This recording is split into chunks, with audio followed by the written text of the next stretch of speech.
안녕하십니까, 우짜입니다. 이번에는 네타냐후의 사적 전쟁에 대한 이야기를 해보겠습니다. 들어가기 앞서 구독과 회원가입 감사합니다.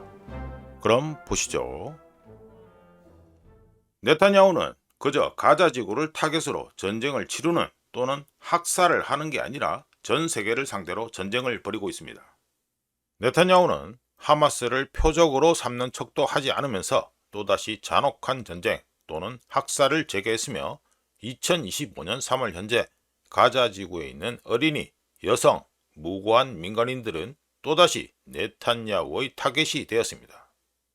네탄야후는 가자 휴전이라는 이름으로 적대 행위를 중단하는 척 하면서 가자 지구에 있는 사람들을 굶겨 죽였으며 특히 이스라엘 안에서 자신의 권력을 위협하는 모든 사람들, 즉 정치적 반대자 또는 정적 및 야당으로부터 국가기관에 이르기까지 지극히 개인적인 포괄적인 전투 또는 모두와의 전투를 벌이고 있습니다.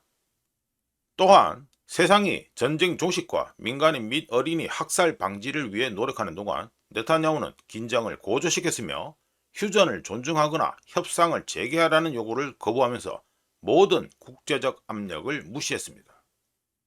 즉, 네타냐후의 전투는 가자지구 사람들뿐만 아니라 폭력을 종식시키려는 모두와의 전투라고 해도 과언이 아닙니다. 네타냐후의 잔혹함과 히스테리는 자신의 부패 재판 법정에서 나온 자신을 지옥에 빠뜨렸다라는 발언에서 확인되었는데요. 네타냐후가 말하는 그들은 누구일까요? 하마스? 네타냐후의 정치적 라이벌? 그도 아니면 네타냐후의 잔혹한 방법을 거부하는 세상? 2023년 10월로부터 횟수로 2년이 된 2025년 3월 현재 네타냐후가 보여주는 행동은 이스라엘의 안보와는 아무 상관이 없고 오로지 권력 유지에만 관련이 있다는 점이 분명합니다. 네타냐후가 만든 정치적 혼란은 그의 통치를 위협하는 모든 사람을 청산하려는 네타냐후의 중단 없는 캠페인에서 드러났으며 특히 이스라엘 정보기관 신베트의 수장인 로넨 바를 해임한 것만큼 이런 사실을 더 분명하게 말해주는 것도 없었습니다. 로넨 바 해임 결정의 경우 미국이 백업하는 이스라엘의 군사적 우위에 가려졌지만 네타냐후와 관련된 일련의 공황 상태에서 보여지는 정치적 움직임 중 일부였는데요.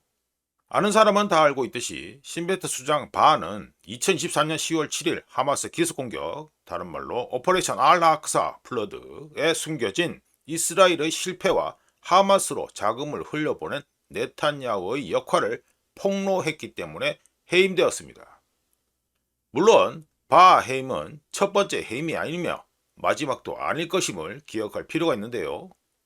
대표적으로 2024년 11월 요아브 갈란트 전 국방장관이 쫓겨나고 2025년 1월 21일 헤르지 할레비 참모총장이 해임된 후 네타냐후에 충성하는 AR 자미르가 참모총장이 된 것이 있습니다. 정치로 위장한 네타냐후의 히스테리에 대한 담론을 보다 광범위한 이스라엘적 맥락, 즉 조감도를 보듯이 살짝 떨어져 전체적으로 보면 네타냐후는 자신의 정치적 이익을 위해 국가기관을 해체하는 걸 의미한다고 하더라도 이스라엘 보안 조직을 재편하겠다는 의도를 분명히 드러내고 있습니다. 덕분에 하마스가 그 자리에 남는 것에 반대하는 이스라엘 사람들을 포함해 이스라엘을 관찰하는 모두는 네타냐후의 행동에 대해 점점 더 우려하고 있는데요. 우짜가 네타냐후의 권력 유지욕을 정치적 히스테리라고 간단하게 정의한 이유는 첫 번째, 네타냐후가 2023년 10월 이후 이어지는 전쟁을 영원한 전쟁 상태로 유지하려고 하고 두 번째, 네타냐후는 무고한 시민에게 미치는 피해는 나 몰라라라고 하면서 가자에서의 모든 긴장 상승을 통해 이스라엘 구구의 서포트를 보장받고 있으며 세 번째, 이스라엘 국내 위기로부터 주의를 분산시키려고 혈안이 되어 있기 때문입니다. 따라서 네타냐후는 전쟁을 이스라엘 국민을 보호하는 수단으로 보지 않으며 오로지 자신의 권위를 공고히 하는 도구로 생각합니다.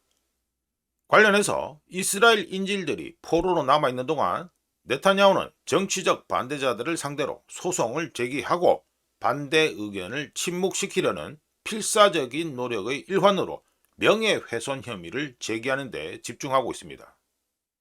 하다못해 트럼프조차 하마스와 백채널을 만든 가운데 사우디아라비아가 주도하는 국제적 압박의 증거는 네탄야후가 만든 정치적 교착 상태에 따른 좌절로 돌아왔는데요.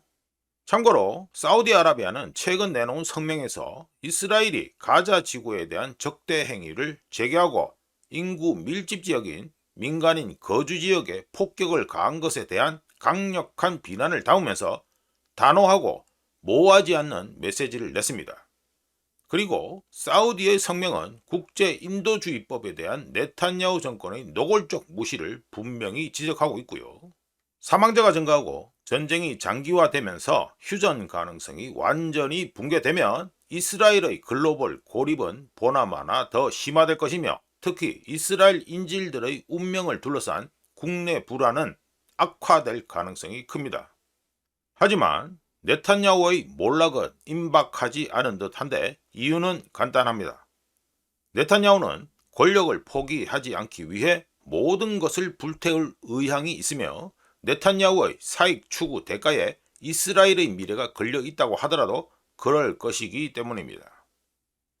덕분에 2025년 3월 현 시점에서 평화 이니셔티브나 휴전에 대한 논의는 유혈 사태를 종식시키는 포괄적인 합의가 없는 한 의미가 없으며 전세계 현명한 행위자 액터들에게 갈등의 근원을 다루는 해결책이 절실히 필요하지만 이런 전망은 그림의 떡처럼 보입니다.